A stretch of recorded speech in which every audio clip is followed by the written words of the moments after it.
다 함께 사도신경으로 우리의 신앙을 고백하겠습니다. 나는 전능하신 아버지 하나님, 천지의 창조주를 믿습니다.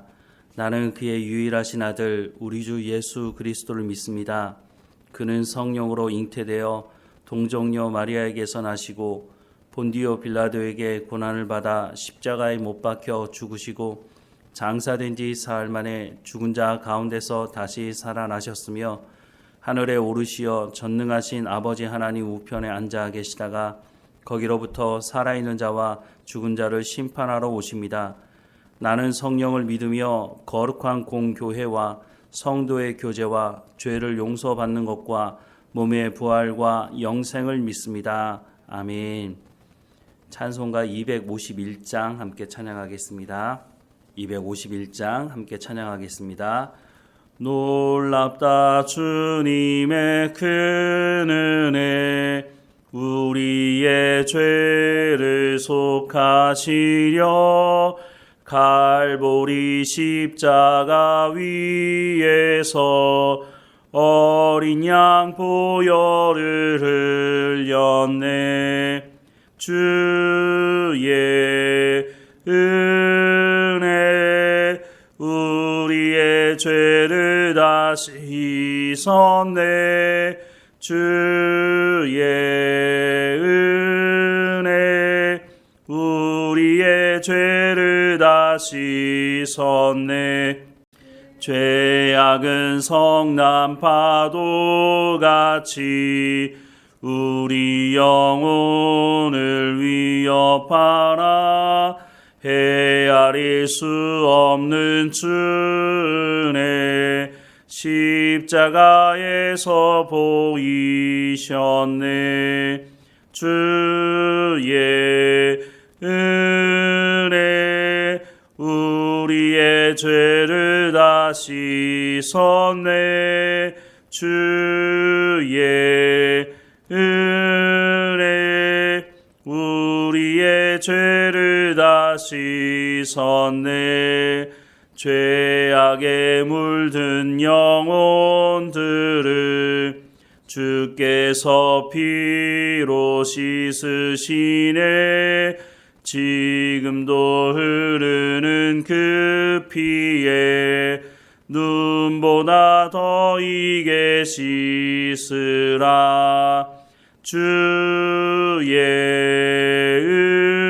은혜 우리의 죄를 다 씻었네. 주의 은혜 우리의 죄를 다 씻었네. 피할 수 없는 그 은혜를 믿는 자에게 거저주네. 형제여 주 앞에 나와서 더지체 말고 곧 받으라. 주의 은혜 우리의 죄를 다 씻었네. 주의 은혜 우리의 죄를 다 씻었네. 아멘. 오늘 하나님께서 우리에게 주시는 말씀은 갈라디아서 6장 6절에서 10절까지 말씀입니다. 갈라디아서 6장 6절부터 10절까지 말씀 우리 함께 읽겠습니다. 가르침을 받는 자는 말씀을 가르치는 자와 모든 좋은 것을 함께하라. 스스로 속이지 말라. 하나님은 업신여김을 받지 아니하시나니 사람이 무엇으로 심든지 그대로 거두리라. 자기의 육체를 위하여 심는 자는 육체로부터 썩어질 것을 거두고 성령을 위하여 심는 자는 성령으로부터 영생을 거두리라. 우리가 선을 행하되 낙심하지 말지니 포기하지 아니하면 때가 이름에 거두리라. 그러므로 우리는 기회 있는 대로 모든 이에게 착한 일을 하되 더욱 믿음의 가정들에게 할지니라. 아멘. 제가 교육전도사로 시작해서 지금까지 약 26년 정도 목회 현장에 있어 왔는데요. 많은 사람들을 만났습니다. 그리고 그 많은 사람들 중에 변화된 사람들도 보게 되었지만 대부분의 사람들은 그 많은 시간을 지내면서도 변화되지 않는 것을 확인할 수가 있었습니다. 물론 열심히 봉사하는 사람들은 많았습니다. 자기에게 맡겨진 일에 최선을 다하는 사람들을 확인할 수 있었죠. 그런데 일은 열심히 하고 봉사는 열심히 하는데 삶은 변하지 않는 사람들이 대부분이었다고 하는 것입니다. 그래서 목회를 하는 사람 입장에서 분명히 예수님을 믿는다고 말하고 또 교회의 머리가 예수님이라고 하는 것을 분명히 고백하고 있는 것 같은데 왜 열심히 봉사하면서도 삶이 변하지 않을까? 그리고 더 나아가서는 그런 사람들 중에 교회에서 열심히 봉사는 하는데 그런 사람들 중에 오히려 교회를 혼란스럽게 하고 교회를 분열시키고 교회에 어려움을 가져오는 사람들이 있었다고 하는 것입니다. 분명히 성경은 그리스도의 장성한 분량에 이르게 될 것이라고 하는 말씀을 하고 있는데 바로 이 사람들이 예수님을 믿는다고 말했고 또 예배를 드리고 있고 하나님의 말씀을 듣는다고 말을 하는데 왜 교회를 어지럽게 하고 변화된 삶을 살아가지 못하고 그리스도의 장성한 분량에 이르지 못하는 것인가 라고 하는 고민을 할 수밖에 없었다고 하는 것입니다. 그런데 성경 말씀을 보니까 그 원인이 무엇인지를 분명히 말씀하고 있다고 하는 것입니다. 로마서 10장 17절 말씀에 보면 그러므로 믿음은 들음에서 나며 들음은 그리스도의 말씀으로 말미암았느니라 라고 말씀하고 있다고 하는 것입니다. 보통 사람들은 열심히 봉사하면 그 사람의 믿음이 좋다고 말합니다. 물론 믿음이 좋은 사람이 봉사를 열심히 안 할 수가 없는 것이죠. 그리스도의 몸을 섬기는 것을 기쁘게 감사함으로 그래서 열심히 봉사를 하게 되는 것입니다. 그런데 열심히 봉사한다고 해서 그 사람의 믿음이 좋으냐? 그것은 다른 문제라고 하는 것을 알게 됐습니다. 앞서도 말씀을 드렸지만 분명히 예수님을 영접했다고 말하고 또 예수님이 교회의 머리라고 고백하고 예배도 드리고 있지만 결국은 하나님의 말씀을 듣기는 듣고 있지만 한 귀로 듣고 한 귀로 흘리고 있다고 하는 것입니다. 이런 사람들이 열심히 봉사하면 또 항존직이 된다는 걸 알기 때문에 교회에서 열심히 봉사해서 항존직이 됩니다. 그런데 열심히 봉사해서 항존직이 되긴 했지만 그 안에 자기의 생각과 자기의 경험으로 가득 차 있기 때문에 하나님의 말씀이 거할 장소가 없기 때문에 결국은 무엇인가 결정할 때 자신의 생각과 자신의 주장을 내세우게 되는 것입니다. 그러니 하나님 말씀과 충돌이 일어날 수밖에 없죠.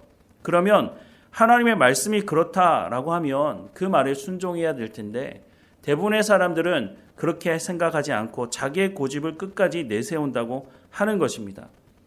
왜 이렇게 될까요? 분명히 교회 와서 열심히 봉사도 하고 또 하나님의 말씀을 듣는 예배 가운데 분명히 매주마다 참석을 하고 있는데 왜 사람이 변하지 않을까요?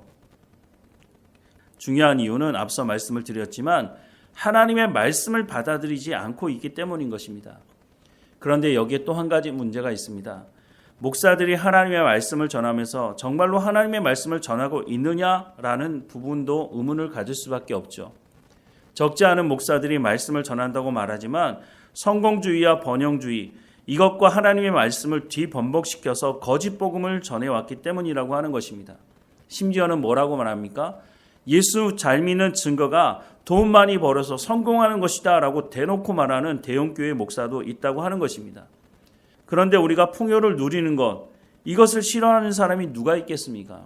내가 지금보다 더 잘 먹고 잘 살 수 있다고 하는 것이 우리 가운데 복이라고 그렇게 생각하는 사람들이 대부분 아닙니까? 그런데 과연 성경이 그것을 그렇게 말씀하고 있느냐 하는 것이죠. 머리가 되고 꼬리가 되지 말라는 말씀은 성경에 있는 말씀이 맞습니다. 그런데 왜 이 말씀을 하셨는지에 대한 설명을 하는 목사들이 거의 없다는 것입니다. 하나님의 말씀을 듣고 온전히 순종하는 사람을 하나님께서 그렇게 하시겠다는 것입니다. 그런데 하나님의 말씀을 듣고 순종하는 것은 빼버리고 그냥 잘 먹고 잘 사는 것이 예수 잘 믿는 것이다라고만 얘기하니 그러면 이 말씀을 듣는 사람들이 어떻게 생각하겠습니까? 아, 세상 사람들처럼 수단과 방법을 가리지 않고 무조건 성공만 하면 되는구나. 무조건 잘 먹고 잘 사는 게 최고구나. 이런 생각을 하지 않겠습니까? 그러니 말씀을 잘못 전한 거짓 목회자들의 문제가 가장 첫 번째일 것입니다. 그런데 사람들에게도 마찬가지입니다. 자기의 귀를 즐겁게 해주는 말을 듣고 싶어 하지 내 죄에 대해서 지적하는 말씀을 듣고 싶어 하지 않는다고 하는 것입니다. 그러다 보니 교회가 엉망이 돼버리고 망한 것이라고 생각을 하게 되는 것이죠. 교회 다니기만 하면 교회가 무엇인지 알게 되는 것이냐? 그렇지 않다는 것이죠. 하나님 말씀 듣기를 사모하고 하나님의 말씀을 가까이 하지 않으면 우리가 하나님의 말씀을 제대로 알지 못하고 교회가 교회다운 것이 무엇인지도 알지 못하게 된다고 하는 것입니다. 첫 번째는 목사가 하나님의 말씀을 제대로 가르쳐야 할 것입니다. 두 번째는 성도들이 하나님 말씀 듣기를 사모함으로 나오고 듣고 믿고 순종하는 삶의 현장이 있어야 한다고 하는 것입니다. 이렇게 하기 위해서 성령의 충만함을 받아야 된다고 성경은 말씀해주고 있습니다.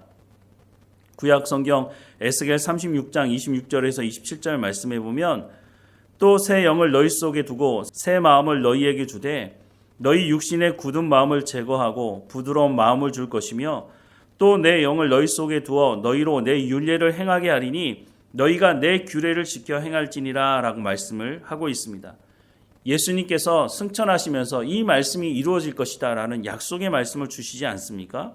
그래서 결국 예루살렘에 모여서 성령이 임하실 때까지 기다렸던 성도들에게 성령이 임하고 나서 그들의 삶이 완전히 바뀌는 삶이 되었다고 하는 것을 우리가 확인할 수 있는 것이죠.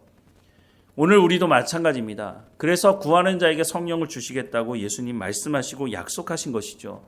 성령의 충만함을 받아서 우리가 성령을 통해서 하나님의 말씀의 가르침을 받고 또한 우리 가운데 성령의 열매가 맺어질 수 있도록 성령이 인도하시는 대로 삶을 살아가야 한다라고 말씀을 하고 있는 것입니다. 그래서 다시 한번 말씀을 드리지만 그리스도인이 성령의 충만함을 받는 것은 반드시 있어야 되는 것이다 라고 말씀을 하고 있습니다.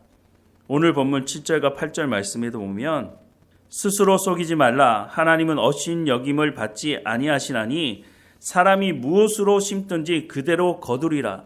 자기의 육체를 위하여 심는 자는 육체로부터 썩어질 것을 거두고 성령을 위하여 심는 자는 성령으로부터 영생을 거두리라 라고 말씀을 하고 있습니다. 심는 대로 거둔다고 하는 것은 자연의 법칙이기도 합니다. 육체를 위해 심으면 성령의 열매를 맺을 수가 없다고 하는 것이죠. 육체를 위해 심는 사람이 성령의 열매를 맺어지길 원한다면 그건 어불성설이라고 하는 것입니다. 성령의 열매가 맺어지기 위해서는 성령 충만한 가운데 하나님 말씀을 듣고 믿고 순종하는 삶이 있어야 성령의 열매가 맺어질 수 있다고 하는 것입니다. 골로새서 3장 1절부터 10절 말씀해 보면 그러므로 너희가 그리스도와 함께 다시 살리심을 받았으면 위의 것을 찾으라. 거기는 그리스도께서 하나님 우편에 앉아 계시느니라. 위의 것을 생각하고 땅의 것을 생각하지 말라. 이는 너희가 죽었고 너희 생명이 그리스도와 함께 하나님 안에 감추어졌음이라. 우리 생명이신 그리스도께서 나타나실 그때에 너희도 그와 함께 영광 중에 나타나리라. 그러므로 땅에 있는 지체를 죽이라. 곧 음란과 부정과 사욕과 악한 정욕과 탐심이니 탐심은 우상 숭배니라. 이것들로 말미암아 하나님의 진노가 임하느니라.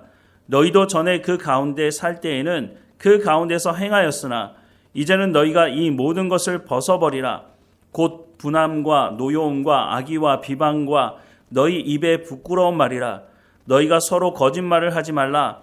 옛사람과 그 행위를 벗어버리고 새 사람을 입으라. 이는 자기를 창조하신 이의 형상을 따라 지식에까지 새롭게 하심을 입은 자니라 라고 말씀을 하고 있습니다. 우리가 왜 하나님의 말씀을 가까이 해야 하는지 아시겠습니까? 하나님의 말씀을 가까이 하지 않으면 우리가 육체의 욕심을 따라서 살아가게 된다고 말씀을 하고 있는 것입니다. 그런데 우리가 결단해도 우리가 결심을 해도 하나님 말씀 가까이 하며 믿고 순종하는 삶을 살아가는 것이 만만치 않습니다. 왜냐하면 마귀가 우리를 그냥 내버려 두지 않기 때문인 것입니다. 수단과 방법을 가리지 않고 하나님 말씀 가까이 하지 못하게 하고 하나님 말씀 듣지 못하도록 우리를 유혹하고 방해하는 것이죠. 그래서 우리가 성령의 충만함을 받아야 한다고 하는 것입니다. 우리의 노력으로 우리의 힘과 능력으로는 하나님의 말씀 가운데 나아갈 수 없고 또 하나님의 말씀을 듣는다 하더라도 우리의 삶 현장에서 온전히 이루는 그런 삶을 살아가기는 쉽지 않다고 하는 것입니다. 성령께서 우리 가운데 임하셔서 우리가 하나님의 말씀에 순종할 수 있도록 도우시겠다라고 말씀하고 있기 때문에 그래서 우리가 성령의 충만함을 구해야 한다고 말씀하는 것입니다. 9절과 10절 말씀해 보면 우리가 선을 행하되 낙심하지 말지니 포기하지 아니하면 때가 이름에 거두리라. 그러므로 우리는 기회 있는 대로 모든 이에게 착한 일을 하되 더욱 믿음의 가정들에게 할지니라 라고 말씀을 하고 있습니다. 우리가 끝까지 인내하면서 하나님의 약속의 말씀을 붙들고 순종하며 살아가면 어떤 일이 있다고요? 우리 가운데 때가 되면 거두게 되는 일이 있게 될 것이다 라고 말씀합니다. 그래서 어떻게 살아가라고요? 우리의 삶의 현장에서 착한 일을 하라고 말씀합니다. 선을 행하는, 즉 하나님의 말씀을 듣고 순종하는 삶을 살아가라 라고 말씀을 합니다. 그러면서 마지막에 뭐라고 말씀합니까? 더욱 믿음의 가정들에게 할지니라 라고 말씀합니다. 우리가 한 공동체로 모여서 하나님을 예배하는 교회로 모여 있습니다. 교회 안에서 서로를 도우라는 것입니다. 믿음을 가지고 있는 사람들이 신앙생활을 잘할 수 있도록 서로를 격려하며 위로하고 죄가 있을 때는 권고해서 회개하고 돌이킬 수 있도록 하고 교회 공동체가 함께 그리스도의 장성한 분량에 이를 수 있도록 우리가 함께 기도하며 중보하는 공동체이어야 한다라고 말씀을 해주고 있는 것이죠. 우리가 함께 모여 하나님을 예배할 수 있는 것 감사합니다. 우리 교회 공동체가 이와 같이 한 사람도 예외 없이 그리스도의 장성한 분량에 이를 수 있도록 말씀을 가르치는 자나 또한 말씀을 듣고 순종하며 삶의 현장에서 성령의 열매를 맺어가야 하는 성도나 모두가 다 한 몸이 되어서 우리가 그리스도를 교회의 머리로 삼고 우리가 입으로만 신앙 고백하는 것이 아니라 삶으로 열매를 맺는 하나님께서 칭찬하시는 교회 공동체가 되기를 서로를 위해서 기도하며 하나님께서 기뻐하시는 공동체로 만들어가기를 주님의 이름으로 축원합니다. 기도하겠습니다. 사랑하는 하나님, 우리가 성령의 충만한 가운데 하나님의 말씀을 온전히 믿고 순종함으로 성령의 열매를 맺어가는 삶이 될 수 있도록 은혜를 허락해 주옵소서. 우리의 삶 가운데 하나님 말씀에 순종하다가 고난 중에 있을 때에 성령의 충만함을 우리 가운데 허락해 주셔서 이 고난을 하나님의 약속의 말씀을 믿음으로 이겨낼 수 있도록 또한 이 고난을 통해서 더 많은 성령의 열매를 풍성하게 맺어갈 수 있도록 하나님 은혜를 허락해 주옵소서. 모든 성도들 한 사람 한 사람의 삶의 현장 가운데 하나님께서 성령의 충만함으로 함께해 주시고 약속하신 그 성령을 통해서 하나님의 말씀을 온전히 깨달아 알게 하시고 삶의 현장에서 성령의 열매를 확인해가며 살아갈 수 있도록 은혜를 허락해 주옵소서. 우리가 선을 행하되 낙심하지 말지니 포기하지 아니하면 때가 이름에 거두게 될 것이라고 약속하고 계시니 우리가 이 열매의 맛을 볼 수 있도록 은혜를 허락해 주옵소서. 모든 성도들 한 사람 한 사람마다 지켜주시고 하나님 그 성도들 삶을 살아가는 현장에서 하나님 함께 하셔서 그 착한 행실을 통해서 세상 사람들이 하늘에 계신 아버지께 영광을 돌리는 삶이 될 수 있도록 우리가 소금과 빛의 역할을 온전히 감당할 수 있도록 우리의 삶을 주장하시고 인도해 주옵소서. 오늘도 삶을 살아가는 현장에서 감사하며 살아가게 하시고 원망과 불평으로 우리의 삶을 채우지 않도록 우리 가운데 맡겨진 모든 일에 충성을 다할 수 있도록 건강함과 지혜와 명철을 우리 가운데 허락해 주옵소서. 육체의 연약함으로 치료 과정 가운데 있는 성도들 있사오니 하나님께서 붙들어 주셔서 온전히 회복될 수 있도록 하나님 인도해 주옵소서. 하나님께서 맡겨주신 모든 사명 잘 감당하고 주님 앞에 섰을 때에 착하고 충성된 종이라고 하는 칭찬의 말씀을 들을 수 있도록 우리의 삶을 주관하시고 인도해 주옵소서. 하나님 앞에 엎드려 기도하는 우리의 기도의 제목에 응답해 주시고 하나님의 영광이 우리의 삶 가운데 나타나게 하옵소서. 늘 우리와 함께 하시는 하나님께 감사드리고 예수님의 이름으로 기도드립니다. 아멘. 하늘에 계신 우리 아버지, 아버지의 이름을 거룩하게 하시며 아버지의 나라가 오게 하시며 아버지의 뜻이 하늘에서와 같이 땅에서도 이루어지게 하소서. 오늘 우리에게 일용할 양식을 주시고 우리가 우리에게 잘못한 사람을 용서하여 준 것 같이 우리 죄를 용서하여 주시고 우리를 시험에 빠지지 않게 하시고 악에서 구하소서. 나라와 권능과 영광이 영원히 아버지의 것입니다. 아멘.